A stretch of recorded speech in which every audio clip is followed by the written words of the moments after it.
Jungle. Audio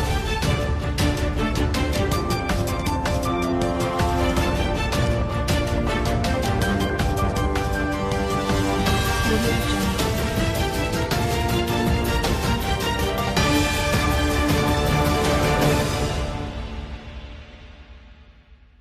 Assalamualaikum warahmatullahi wabarakatuh. Sampurasun pemirsa, patepang deui sareng simkuring Fajar Sidik. Dina acara Kilas Warta anu ngajikeun informasi aktual jeung faktual. Dunia sigana teu leres-leres bebas tina wabah virus COVID-19. Nepi ka akhir tahun 2021, mutasi varian Omicron tina virus corona muncul deui.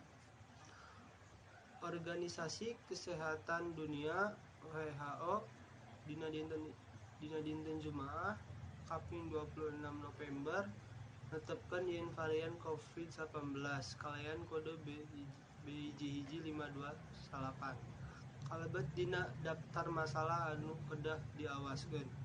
WHO ngatakeun yen Omicron mangrupikeun enggal tina COVID-19 anu ngagadukeun tingkat transmisi anu luhur.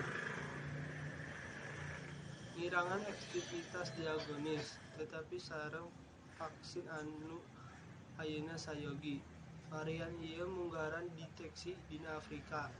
Guru Besar Pulmonologi jeung Kadokteran Pernapasan FKUI Chandra Yoga Aditama nuturkeun yen varian Omicron bikawana loba mutasi nyaeta 30-50 mutasi. Kalayan wabah virus Omicron tina corona, jumlah negara parantos nutup sareng ngabatasan akses kunjungan ka negara-negara Afrika. Pamirsa sakitu bae warta anu teu abdi duwikeun dinten ieu. Abdi Fajar Sidik